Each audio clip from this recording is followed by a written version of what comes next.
I read this book in 26 minutes and it changed my class. So stay tuned as I talk to you about pedagogical empowerment, about expectations and care from this book, book number 1, Culturally Responsive Teaching. Welcome to 26 Minute Reads with me, Mya D. This is my reading vlog, but it's also my accountability vlog because in these videos I share with you my takeaways from my current reading. And this is book number 1 of my 26 to 26 challenge, where I read 26 minutes per day, every day. This is an action of love for me. It's an investment into myself, and it's a way of providing myself with some consistency in an ever-changing world. So I hope that you stay tuned and join me along in the reading so that we can all grow stronger together. Having in mind that while I have several decades of experience as a dancer, an educator, and a curriculum writer, I'm not the know-all be-all for this book right here. I'm simply providing a space to dialogue and to grow. So I'm looking down at my notes so that we can jump into these takeaways. This week I read the foreword to page 87, and takeaway number 1 is pedagogical empowerment. And this is the 3rd edition of this book, which means that it has the foreword from the 1st, the 2nd, and the 3rd. I want you to remember that no one source can solve everybody's problem, right? Because let the truth be told, we're all living different lives, which means that we're coming to experiences with other experiences. So having that in mind, this book is designed as a tool for pedagogical empowerment. And it's helping me to clear my mental path and in thinking about how I am instructing my students, and even better, like how I would actually like to instruct my students. It's also reminding me of another book that we read last year, which is Dance and Belonging. I'm going to drop a link to that book, to the videos from that book in the description below, so you'll have that. I'm also feeling traces of Teaching to Transgress from Bell Hooks, which is another book that we read, so I'll drop the link to that one below. And on page number 1, so past all of the Roman numeral pages, on the actual page number 1, we find these words, and I quote, "Virtually every student can do something well. Even if students' capabilities are not directly translatable to classroom learning, they still can be used by teachers as points of reference, as motivational devices to evoke student interest and involvement in academic affairs." End quote. So what I pull from that is this extension of the classroom community, this idea expressed in Bell Hooks' Teaching to Transgress, and a classroom community being a space where everyone is invested in the benefits of the community, so invested in that community moving forward. To get there, we have to allow our community members to understand that they are seen, that they are valuable, that they have some benefit to the community, and that they are special in some kind of way. So right from the start, this book empowers us as educators, as readers, to shift the way that we are thinking about how we are leading our classroom. Takeaway number 2 is expectations. A number of us might be familiar with the notion of what you put into a situation is what you're going to get out of it, right? So we can take that and extend it to our expectations. What you expect from a situation usually aligns with what you actually get out of that situation. So here's the question. What happens when an educator has low expectations of the learners in their classroom? They get low results. And at times, these low results are directly linked to the educator and how they're delivering the content, and not the actual talents, skills, knowledge of the students. I want you to think about that.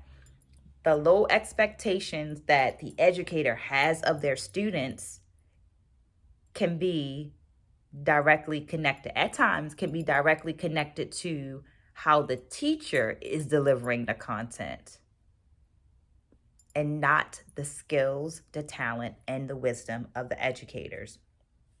Because this book is the third edition, it also includes prefaces from those earlier editions. And in the preface of the first edition, which is included in this book, we find these words, and I quote, "Teachers play a pivotal role in the interactions. In fact, the tone, the structure, and the quality of instruction is determined largely by the teacher's attitudes and expectations, as well as their pedagogical skills." End quote. A teacher's expectations influence the quality of the learning experience that the students will feel, that the students will experience in the class. And it is important for us as educators to know that our expectations and our attitudes are the influencer. Some of the research shared in the book shows that teachers who felt that this group of students were high achieving, good, or good looking, or connected to some other positive thing, were afforded more time with the teacher and opportunities and access to that teacher. While if another group of students were seen as less, then they received less. So what does that actually look like? Teacher believes that this student is a good student and they are going far in life. So they are going to ask probing questions. They're going to dig a little deeper. They're going to be more available to that student. So this means that as a teacher, I have to care enough to dig a little deeper and ask myself, what am I feeling about this student and why am I feeling that way? And then go a little deeper and ask myself if the narrative that I have playing in my head is actually based on my relationship with the student, my experience with the student, or some type of bias, which is something that Crystal U. Davis speaks of heavily in her book, Dance and Belonging. And while that is centered in the dance classroom, it's something that can be taken in other spaces too. So through actions like not offering feedback, not supporting, not listening to students, not being available to students, I could inadvertently foster helplessness in my students because I'm demonstrating to them that they don't deserve my time, that they are not good enough, that they don't have anything to contribute. Teachers are pivotal. What we do is very, very serious, and we have to remember that.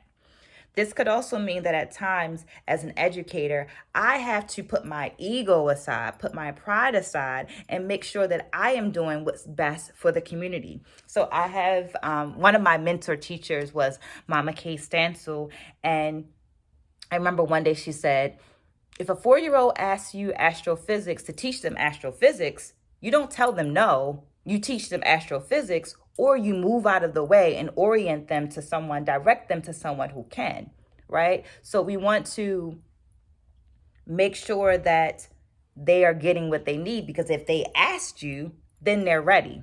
That's it. If they ask, they're ready. And if you're a good educator, you're going to figure out how to teach that content or how to direct them to someone who can teach the content. So here's a question. How do you feel about teaching astrophysics to 4-year-olds? How would you even go about that? Let me know in the comments below. I would love to hear your ideas. This section served as a reminder to me that I have to care enough to build relationships with my students so that I get to know them. And that way I'm basing goals for the classroom on the students that are in front of me rather than my own expectations. Takeaway number 3 is care. Care is a verb. It's action-driven, not emotionally centered.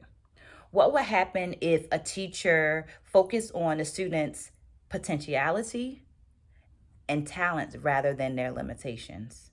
Because that's what we do as teachers, right? We had a bit of a technology thing, but it's okay. We're going to keep going.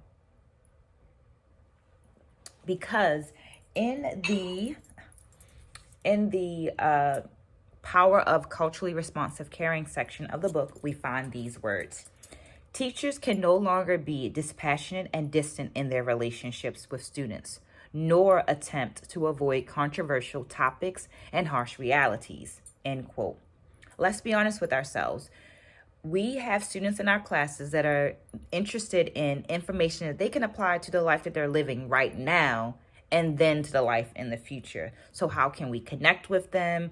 How can we build bridges of access to knowledge and information? Through caring, and even more through demonstrating of the caring, right? It's an action. In the classroom as an educator, caring means that you care about the student, not just their grades, that you are interested in things that happen outside of the classroom because those things impact their lives. And this is not a foreign concept, right? Some of us could describe toxic work environments where we felt like we were or have seen people treated as just an employee that's a mindless body showing up for work and has no life outside of the office, right? We know that that's not really a thing.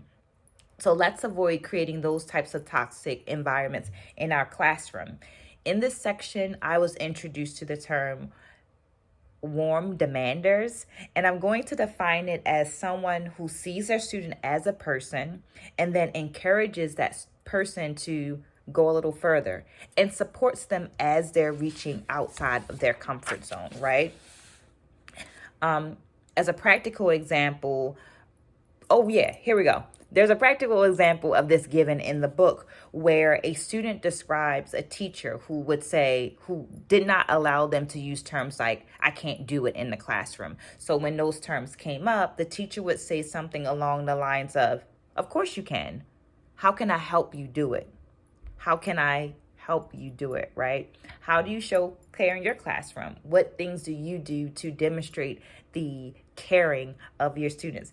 Feel free to drop that in the comments below, or you could drop the title of a book. I'm always looking for a great book to read, or just drop an apple so that I know that you're here with me. This has been 26-minute reads with me, Mya D. Please like and subscribe if you liked this video or found it interesting in any other kind of way. Stay blessed, spread a good word, and I'll see you again soon.